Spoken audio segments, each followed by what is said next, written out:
Vous êtes de plus en plus nombreux à nous suivre et à participer à l'évolution de la chaîne Afrique N24, et sincèrement nous tenions à vous en remercier.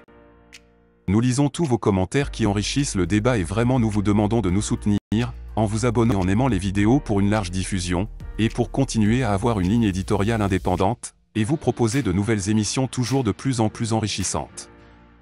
Encouragez et protégeons la communauté Afrique N24, en vous abonnant et en cliquant sur le pouce bleu j'aime sur les vidéos que vous visualisez. Ne restons pas passifs, soyons actifs. Merci et à bientôt. Le bulletin d'information de ce jour.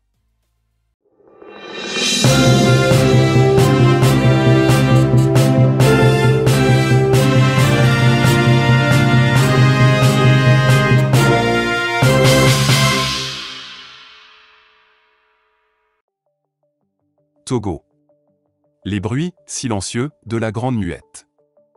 Depuis quelques semaines, il y a comme un grand chambardement au sein de l'armée togolaise impulsée par le chef suprême des armées lui-même, en la personne de Faure Gnassingbé.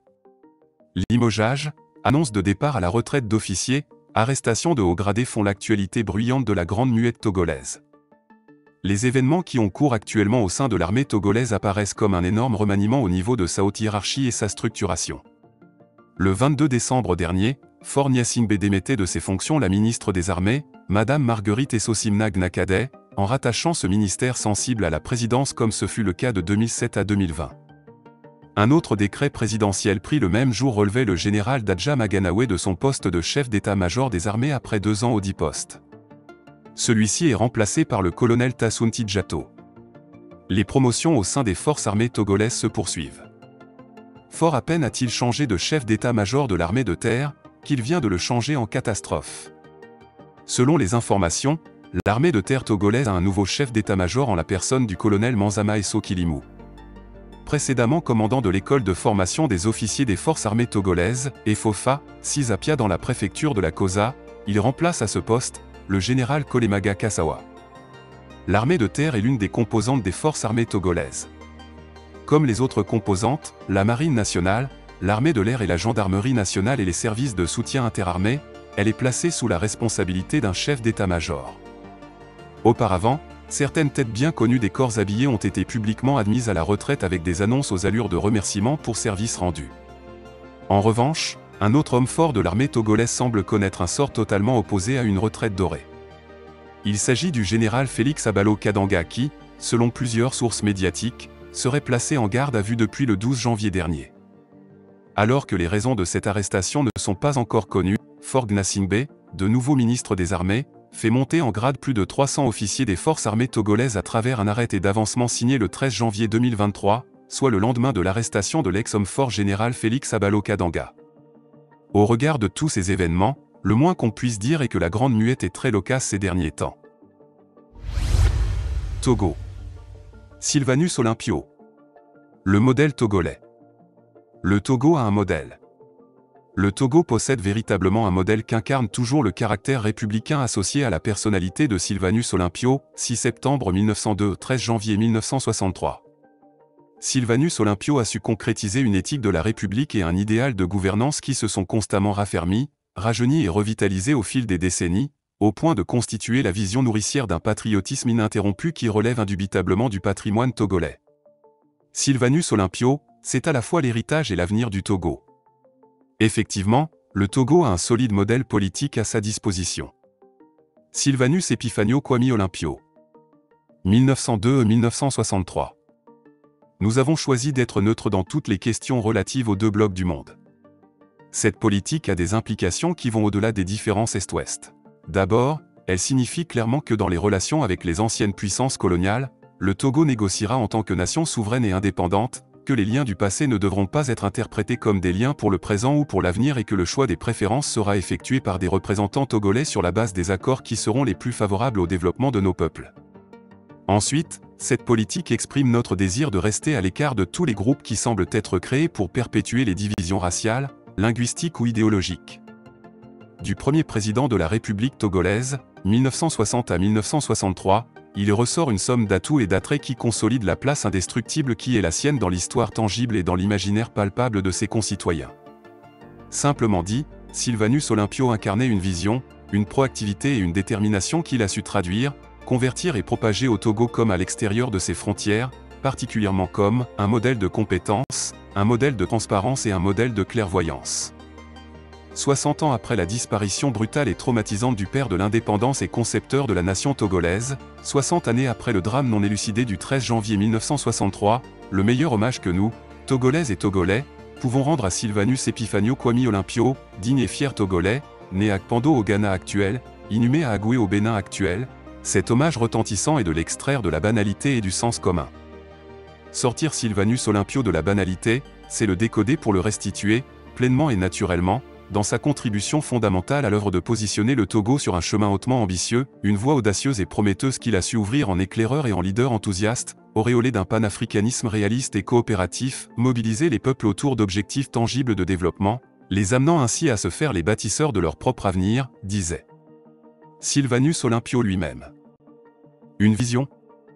Bâtir la nation. La mission de gouverner un pays, juste après la fin de la tutelle coloniale, est le point de départ d'un appel au devoir d'une citoyenneté nouvelle chez Sylvanus Olympio. Une telle mission lui a fait renoncer à bien d'autres sollicitations. En appui, Sylvanus Olympio recommandait des actes publics exemplaires à ses compatriotes, comme exercice d'une citoyenneté responsable, ne serait-ce que garder la propreté jusqu'au devant de leur habitation, dans leur lieu de travail, leur école ou partout ailleurs. Une citoyenneté exemplaire qui commençait à partir de lui-même, avec grande exigence, vers l'ensemble de ses concitoyens.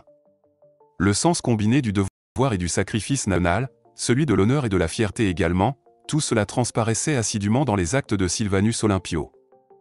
La vision de Sylvanus Olympio en tant que manière d'aborder la complexité de sa mission à la tête du Togo tient d'une confiance inébranlable en sa personne ainsi que dans les aptitudes immenses reconnues à ses concitoyens. Cette vision s'énonce clairement ainsi qu'il suit, bâtir la nation togolaise. L'indépendance politique acquise de haute lutte parfois fratricide jusque dans les rangs de son propre parti, le Comité de l'Unité Togolaise, CUT, à travers son aile jeunesse, la Juvanto, il est devenu un impératif catégorique de réaliser l'unité dans l'action de construction du Togo. Bâtir la nation équivaut bien à faire l'unité de toutes ses composantes souvent manipulées par diverses forces exogènes. La prétendue question ethnique au Togo entre le Nord et le Sud, des rivalités disparates nées depuis le référendum du 27 avril 1958, etc. Dès lors, concevoir l'avenir du Togo indépendant ne pouvait aucunement se faire sans la concrétisation de l'appel à l'unité, le « Togolais vient, bâtissons la cité », contenu dans l'hymne national du pays, ce que Sylvanus Olympio rappela dans le discours d'indépendance du Togo, et maintenant, Togolais et Togolaises, allons, comme l'hymne national nous y convie, allons tous ensemble bâtir la cité. Bâtir la nation était bien la vision d'un dépassement et d'une cohésion sociale que craignaient, malheureusement, les anciens colons dans un rapport secret depuis les temps du gouvernorat sous tutelle française, et signé d'un certain Pépoque. Ce rapport disait bien que « seul Sylvanus Olympio est dangereux ». Sans lui, l'unité togolaise sera facilement orientable et réductible. À tout prix, et très clairement, l'option stratégique d'une nation unie au Togo est choisie par Sylvanus Olympio pour vaincre les difficultés initiales. Cette vision dérangeait depuis longtemps, et elle était combattue par tous les moyens dont la manipulation et l'utilisation d'autres citoyens togolais, selon l'infaillible règle du « diviser pour régner ». Toutes les médiations pour réunir les principaux acteurs politiques togolais autour de la vision d'unité dans la construction du Togo échouèrent dans la première année d'indépendance. De guerre lasse, le samedi 13 janvier 1962, la Juvanto et l'Union démocratique et populaire togolaise, UDPT, l'UDPT étant née de la fusion du Parti togolais du progrès, PTP, et de l'Union des chefs et des populations du Nord, UCPN, seront dissoutes par un décret présidentiel. Manifestement, bâtir la nation avait autant de résistance que de pièges et d'aléas, dont un projet de coup d'État, en décembre 1961 qui avait fini par exaspérer Sylvanus Olympio. Comme vision, bâtir la nation a néanmoins révélé l'ensemble des habiletés managériales réunies en la personne de Sylvanus Olympio. C'est probablement sur le plan indéniable des prédispositions de gestionnaire du nouvel État indépendant que Sylvanus Olympio fait véritablement modèle, aussi bien au Togo qu'à travers le continent africain où il avait conseillé Ahmed Sékou Touré dans le référendum du 28 septembre 1958. En dehors de l'Afrique, le président Sylvanus Olympio avait déjà été pressenti pour succéder au secrétaire général de l'ONU, le Suédois D.A.G. Hammarskjöld, brutalement disparu dans un accident d'avion en septembre 1961. Cette particulière sollicitation ne correspondait pas à l'ambition du président Sylvanus Olympio d'établir un État africain modèle au Togo. De leur côté, les collègues de Sylvanus Olympio dans les deux groupes de réflexion politico-stratégique de l'Afrique des indépendances, le groupe de Casablanca et le groupe de Monrovia, pourtant antagonistes sur le plan de l'approche de réalisation de l'Union des États africains, reconnaissaient la valeur du président togolais au point de lui confier la supervision de la rédaction de la Charte de l'Organisation de l'Unité africaine, OUA, naissante. Ironie du sort, quoique figurant dans les pays fondateurs, à cause de l'assassinat de Sylvanus Olympio quelques semaines auparavant, le Togo ne sera pas admis à signer la charte de création de l'OUA le 25 mai 1963 à Addis Abeba. Une tâche indélébile qui, parfois, ne met pas toujours en évidence toute la densité édifiante ainsi que la surface de rayonnement de l'œuvre et de la personnalité de Sylvanus Olympio en Afrique. Sylvanus Olympio. Modèle de compétence. La dimension compétence est à inscrire dans la personnalité de Sylvanus Olympio. Certes, en dehors de l'Ewe et du Mina, Sylvanus Olympio parlait parfaitement des langues étrangères comme l'allemand, l'anglais et le français. Aucune anecdote ne révèle qu'enfant, Sylvanus Olympio demandait à ses parents « Quelle langue suis-je en train de parler ?» Mais, adulte, l'homme politique avait souvent répondu à la question « Dans quelle langue dois-je communiquer le mieux ?» à cette occasion particulière. Le volet communication coiffait ainsi les autres habiletés professionnelles démontrées dans le secteur privé d'abord, transportées par la suite dans la gestion publique. Cette combinaison, gestion privée-gestion publique, rehaussait bien le goût de résultat que l'on retrouvait constamment dans les communications de Sylvanus Olympio, diplômé de ce qui est connu aujourd'hui comme la réputée London School of Economics, LSE. L'enseignement dispensé par cette institution, ouverte et nantie, préparait bien nos connaissances suffisantes en économie et en relations internationales autant qu'en philosophie et en sociologie. Situé en plein cœur de Londres, très peu d'Africains avaient le privilège de recevoir à l'époque ces enseignements d'un établissement privé qui se compare aujourd'hui à ceux dispensés par les 8 prestigieuses universités privées de la côte est américaine, la Ivy League, Brown, Columbia, Cornell, Dartmouth, Harvard, Pennsylvania, Princeton et Yale. Sylvanus Olympio appartenait ainsi à un cercle international illustré restreint qui comprenait le 35e président des États-Unis d'Amérique, John Fitzgerald Kennedy, qui recevra d'ailleurs le président togolais en une visite d'État pompeuse à la Maison-Blanche au printemps 1962. Avec Sylvanus Olympio, compétence ne faisait pas que rimer avec influence internationale, compétence justifiait influence et réputation, rigueur et flexibilité, choix des collaborateurs solides tout aussi compétents, transparents, entreprenants, etc. Sylvanus Olympio. Modèle de transparence. Rendre compte aux Togolais est l'une des valeurs de Sylvanus Olympio. On oublie souvent de le rappeler.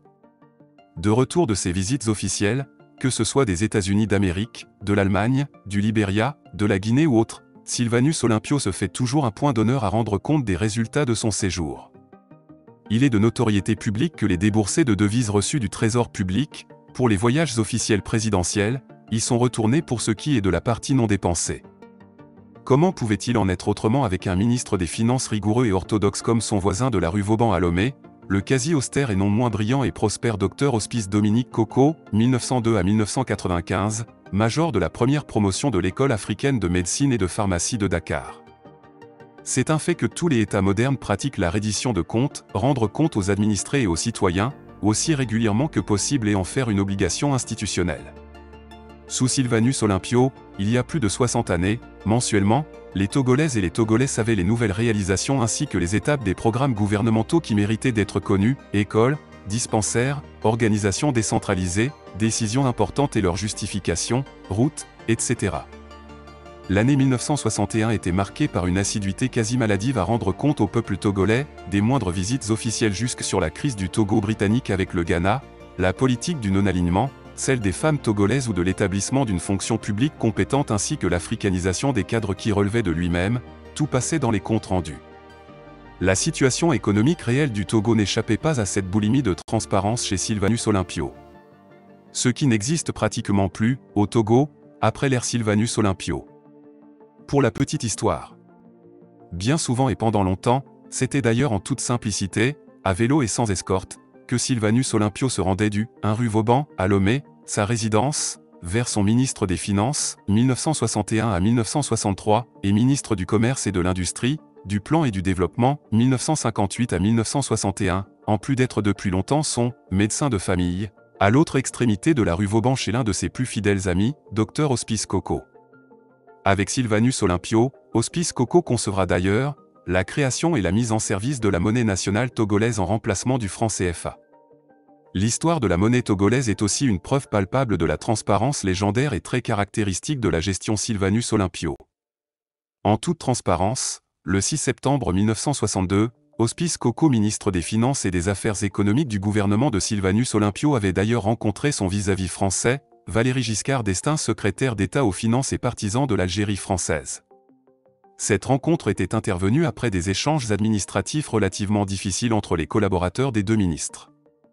La transparence du gouvernement togolais, qui n'avait d'égal que sa détermination à se doter d'une indépendance monétaire, compatible avec ses choix de planification de développement, n'avait jamais reçu l'appui adéquat des autorités françaises, malheureusement. Par contre, les gouvernements allemands, anglais et américains avaient su apporter leur soutien à Sylvanus Olympio et Hospice Coco dans la constitution des réserves initiales, en devises internationales, au profit de la future Banque centrale du Togo, créée, non pas par décret, mais dûment et ouvertement à travers un acte parlementaire, la loi 62/20 du 12 décembre 1962 de l'Assemblée nationale togolaise portant création et approbation des statuts de l'institution. Cette transparence républicaine assumée, à la fois monétaire, administrative et objectivement stratégique, avait-elle augmenté la méfiance des autorités françaises à l'égard de Sylvanus Olympio? Toujours est-il que l'un des hauts fonctionnaires français de l'époque, Jean de Menton, qui avait même vécu à Lomé, et suivait les événements économiques pour en rendre compte au directeur général de la Caisse française de coopération, avait ses hypothèses explicatives. De plus en plus, les Français se méfiaient d'Olympio et souhaitaient s'en débarrasser.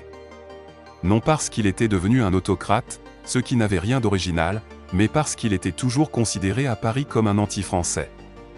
Ne négociait-il pas d'ailleurs pour quitter la zone franc? Est-ce grave pour la France? En soi, bien sûr que non, mais d'autres pays auraient pu suivre. Car, là où Sékou Touré, peu habile financier et contraint à improviser, avait échoué, Olympio, gestionnaire qualifié et prévoyant, pouvait réussir peut-être en accrochant sa monnaie aux marques. Prévoyant, compétent et transparent à outrance, de tels attributs trahissaient en réalité la clairvoyance de la personnalité de Sylvanus Olympio. Malgré la radicalité apparente dont certains ont pu affubler le père de l'indépendance togolaise, Sylvanus Olympio s'est toujours trouvé dans le camp des modérés. Un véritable et authentique modéré, Sylvanus Olympio l'était, que ce soit dans ses choix et options socio-économiques ou face au panafricanisme et au militarisme. Mais, jamais Sylvanus Olympio n'a été chef de bande ou président dans une « équipe de profiteurs », comme le lui fut asséné la proclamation, lue par l'adjudant-chef Emmanuel Bodjolé, au nom du « comité insurrectionnel militaire », le jour même dans l'après-midi, après son assassinat, plus tôt, le dimanche 13 janvier 1963. En tout état de cause, Sylvanus Olympio forçait admiration et respect, hier comme aujourd'hui des décennies plus tard. Sylvanus Olympio. Modèle de clairvoyance. Déjà en 1959, dans la phase active de la préparation de l'indépendance du Togo prévue pour le mercredi 27 avril 1960, Sylvanus Olympio disait devant des députés français, « La nation togolaise que nous construisons pierre à pierre, doit s'incorporer, après son accession à l'indépendance, dans cette société universelle des hommes libres à laquelle aspirent les plus nobles cœurs de notre temps. » Participer à l'universel avec autant de générosité, relève autant de la clairvoyance que de l'humanisme. En effet, Sylvanus Olympio était hautement sensible aux questions de la défense des droits de l'homme et du citoyen, pour lesquels il militait, au sortir de la Seconde Guerre mondiale. La clairvoyance de Sylvanus Olympio était très visible dans sa stratégie globale de développement du Togo. Une année et demie après l'indépendance du Togo, le projet de la monnaie nationale parfaitement en route, et après des séjours en Allemagne, fédérale, et aux États-Unis d'Amérique, c'est dans un message spécial radiodiffusé le vendredi 26 octobre 1962 que Sylvanus Olympio va communiquer largement sur son plan de développement économique du Togo. La perspicacité de la démarche résidait particulièrement dans l'ambition de Sylvanus Olympio d'assurer, avant tout, la sécurité alimentaire de tous les Togolais. À l'actif, la modernisation de l'agriculture dans la vallée de l'Oti au nord et dans celle du Mono au sud, était accompagnée de divers programmes de développement rural à travers le pays, Chichao, Glidji, Agunyongbo, Kambolé, Nuadja, Topkli, Sotouboua, Tové, etc., des centres de formation rurale dans la région des plateaux, des réserves agricoles au niveau national, l'expérience de la jeunesse pionnière agricole, JPA, ainsi que l'amélioration du réseau de transport, la construction du port de Lomé, la promotion des industries légères, à travers les investissements privés, l'énergie électrique, les brigades des travailleurs, l'institut d'hygiène, etc. Il était frappant de voir comment des dépenses de prestige désarticulées de l'ensemble n'existaient pas dans ce plan de développement économique. Toujours au titre de la clairvoyance, un article publié dans la revue américaine Foreign Affairs du 1er octobre 1961, L'Afrique face à la guerre froide, permet encore de mieux situer le président Sylvanus Olympio sur sa posture face aux grands enjeux africains et internationaux. C'est bien celui-là, Sylvanus Olympio, qui venait de décliner l'offre de succéder au défunt secrétaire général de l'ONU, qui prenait la plume pour communiquer autant sur le multilatéralisme dont il est un fervent défenseur que sur le panafricanisme, le morcellement de l'Afrique, l'unité africaine, le développement en Afrique, le leadership collectif africain face aux deux blocs rivaux qui voudraient bien dominer l'Afrique. En morcelant l'Afrique en subdivisions économiques et commerciales, les forces coloniales lui ont fait le plus grand tort. La conséquence de cette politique a été l'isolation économique des peuples qui vivent côte à côte, dans quelques cas flagrants à quelques kilomètres seulement les uns des autres, tout en dirigeant le flot des ressources vers les métropoles. Nous devons d'abord traiter ces problèmes. Alors nous serions sur la voie qui mène vers l'unité africaine. Nous ne pouvons pas nous permettre d'être impliqués dans la guerre froide avec toutes ses conséquences. Les États africains se trouvent au stade le plus bas du développement économique et devraient sagement consacrer toutes leurs énergies et ressources au développement de leur peuple. Ici encore, la clairvoyance, la lucidité et la perspicacité de Sylvanus Olympio sont manifestes, son obstination à concevoir l'avenir de l'Afrique à travers l'émancipation socio-économique de ses populations est partout mise en exergue dans l'article. Sylvanus Olympio en arrive même à prendre la défense des citoyens contre leurs gouvernants. Les dirigeants africains doivent également prendre garde de pousser leur peuple trop loin. Le mécanisme du gouvernement national est nouveau, et nous devons enseigner sa signification à nos peuples avant qu'ils n'acceptent ses maximes.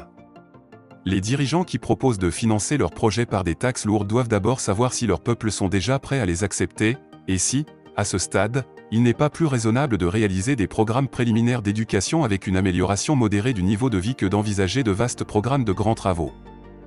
On se croirait bien installé et à l'écoute d'une allocution du secrétaire général de l'ONU à destination des chefs d'État africains. Ce qui est sûr, en bon économiste et praticien de la gestion publique par tant d'euphorie des premières années d'indépendance, Sylvanus Olympio savait déjà de quoi les dirigeants africains devaient se prémunir pour éviter les grandes désillusions. Que tant de sagesse politico-managériale se soit arrêtée si abruptement, dans le tout premier coup d'État sanglant que l'Afrique, jeune de ses indépendances, ait connu en moins de 3 ans d'exercice du pouvoir, qu'une personnalité de cette envergure ait pu faire l'objet de tant de négligence ne peut que trop durer. L'on comprend facilement que la symbolique du président Sylvanus Olympio, exemplaire, soit remontée constamment et imparablement dans la vie des hommes et des femmes du Togo. Conclure en éthique de la nation.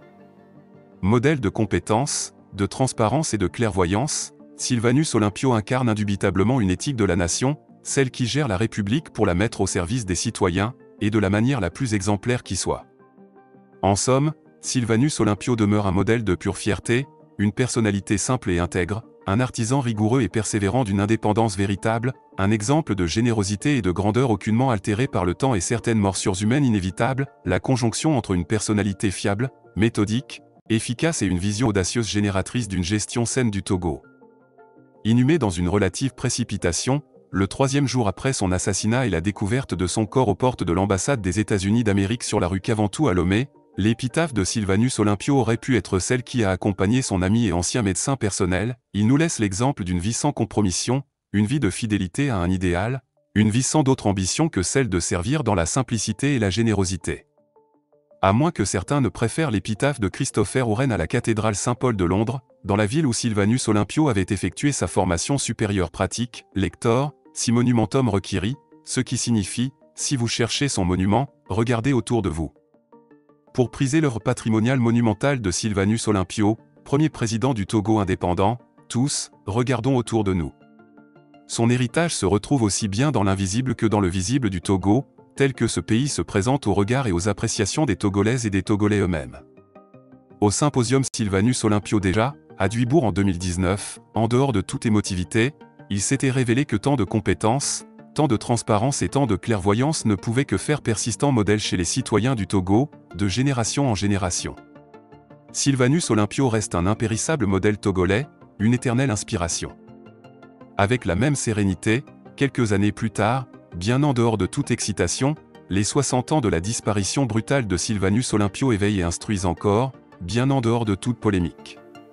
C'est probablement cet esprit d'ouverture et de conciliation, ce sens de l'observation et du détail qui se retrouve également chez le doyen Godwin Tété, 95 ans, dans sa toute dernière sortie au sujet de la commémoration d'une si cruelle disparition que celle de Sylvanus Olympio. Oui. Le 13 janvier 2023, cela fera 60 ans jour pour jour qu'un dimanche, au petit matin, le président de notre République, le père de notre nation et de notre indépendance, Sylvanus Kwame Epifanio Olympio fut assassiné. Assassiné lâchement, gratuitement, par la tristement fameuse France-Afrique. Parce qu'il venait de créer une monnaie nationale togolaise. Assassiné avec les bras armés de Gnassingbé Eyadema. J'étais à Lomé. Aujourd'hui, à l'âge qui est le mien, 95 ans le 16 janvier 2023, je crois pouvoir me permettre de faire, au brave peuple togolais, les quelques suggestions suivantes.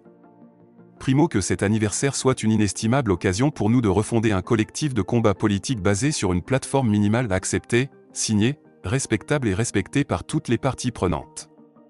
Secondo, que cette journée du 13 janvier 2023 soit chômée sur toute l'étendue du territoire togolais pour une réflexion relative à la destinée de la terre de nos aïeux. Tertio, que le drapeau du Togo soit mis en berne 3 jours d'affilée, les 13, 14 et 15 janvier 2023. Quarto, que le boulevard loméen dit du 13 janvier soit rebaptisé boulevard Sylvanus Olympio. En effet, attribuer cette maudite date à la principale artère de notre capitale s'apparente fort à une ignominie. Quinto, que le reste soit confié à l'histoire. Ainsi, c'est dans la tempérance de sa vision de « bâtir une nation » que Sylvanus Olympio a gagné la qualité, la valeur et le mérite d'une référence républicaine qui dépasse tous les clivages composites du Togo, une compétence, une transparence, une clairvoyance. Dans leur vaste majorité, les Togolais peuvent exhiber cette immense personnalité et l'ensemble de ses œuvres comme un monument de ralliement pour construire un avenir de vérité. L'art d'une nation réconciliée et apaisée au Togo repose en Sylvanus Olympio. Quand Sylvanus Olympio sera restitué pleinement à la notoriété et à la dignité, le Togo s'éveillera dans l'enthousiasme de l'avènement d'une nation réussie. Burkina Faso. Le nombre de femmes enlevées dans le Sahel réévalué à une 60aine, procureur. Le nombre de femmes enlevées les 12 et 13 janvier courant dans la localité de Harbinda dans la province du Soum dans le Sahel burkinabé a été réévalué à une 60aine de femmes et de nourrissons, a déclaré jeudi, le procureur du Faso près le tribunal de grande instance de Djibo, ajoutant qu'une enquête a été ouverte. Le 14 janvier 2023, mon parquet a été informé par les officiers de police judiciaire du ressort de cas d'enlèvement d'une 60aine de femmes et de nourrissons par des hommes armés non identifiés dans les encablures de la commune d'Harbinda, a indiqué le procureur du Faso. Ces enlèvements auraient été effectués les 12 et 13 janvier 2023 respectivement dans les villages de Liki-Boukouma avec une 40aine de victimes et de Sirigny avec une 20aine de victimes, a-t-il ajouté. Le procureur a expliqué que des premiers éléments relatifs aux circonstances des 10 enlèvements, il ressort que les victimes étaient à la recherche de feuilles et de fruits sauvages comestibles lorsqu'elles ont été appréhendées et conduites vers les localités de Gazliki et Gorguel dans le Sahel. Au reçu de ces informations, une enquête a immédiatement été ouverte à l'effet d'identifier et d'interpeller les auteurs, a-t-il assuré. Le mouvement burkinabé des droits de l'homme et des peuples, MBDHP, qui a dénoncé et condamné ces enlèvements dit avoir établi une liste, non exhaustive, de 61 femmes enlevées, dont au moins 26, âgées de moins de 18 ans. Condamnation tous azimuts. Ce rapt qui n'a pas encore été revendiqué a été largement condamné sur le plan national et international.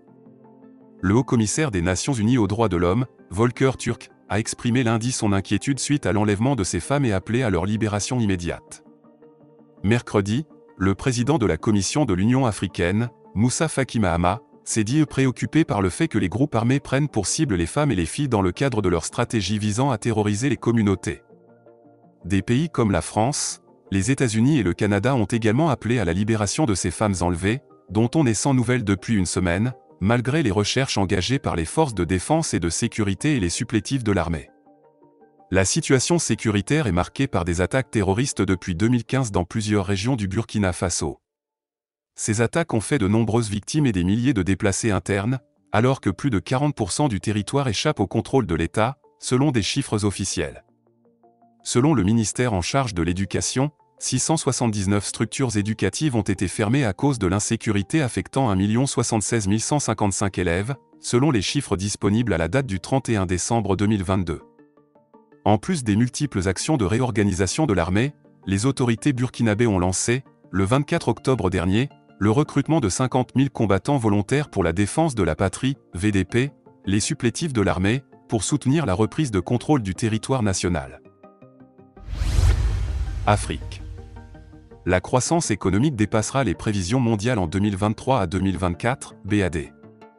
La croissance économique de l'Afrique devrait dépasser celle du reste du monde en 2023 à 2024, avec un produit intérieur brut, PIB, réel en hausse d'environ 4% en moyenne, a indiqué le groupe de la Banque africaine de développement dans son rapport Performance et perspectives macroéconomiques de l'Afrique, dévoilé jeudi à Abidjan.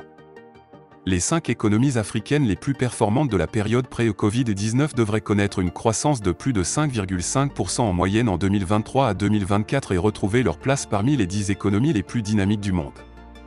Ces pays sont le Rwanda, 7,9%, la Côte d'Ivoire, 7,1%, le Bénin, 6,4%, l'Éthiopie, 6,0% et la Tanzanie, 5,6%, indique le rapport. D'autres pays africains devraient connaître une croissance supérieure à 5,5% au cours de la période 2023 à 2024. Il s'agit de la République démocratique du Congo, 6,8%, de la Gambie, 6,4%, de la Libye, 12,9%, du Mozambique, 6,5%, du Niger, 9,6%, du Sénégal, 9,4% et du Togo, 6,3%.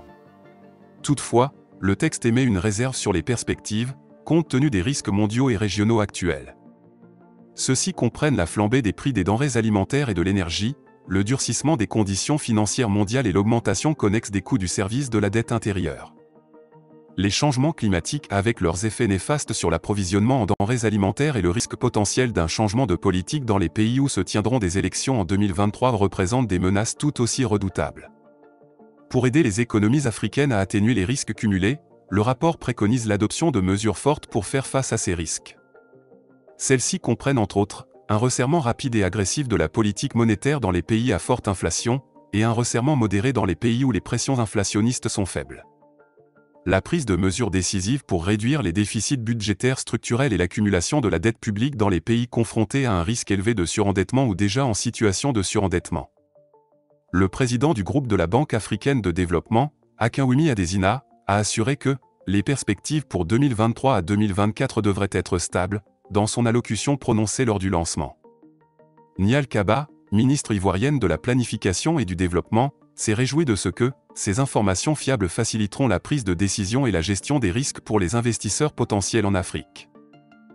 Vous êtes de plus en plus nombreux à nous suivre sur Africaine24, et vraiment nous tenions à vous en remercier. Nous lisons tous vos commentaires qui enrichissent le débat et vraiment nous vous demandons de nous soutenir pour continuer à avoir cette ligne éditoriale indépendante, et vous proposer des émissions toujours de plus en plus enrichissantes. Merci et à bientôt. Likez la vidéo si ce n'est pas déjà fait. Laissez aussi votre point de vue en commentaire. Abonnez-vous et cliquez aussi sur la petite cloche de notification pour ne rien rater de nos prochaines vidéos. N'oubliez pas de partager aussi la vidéo et de la liker.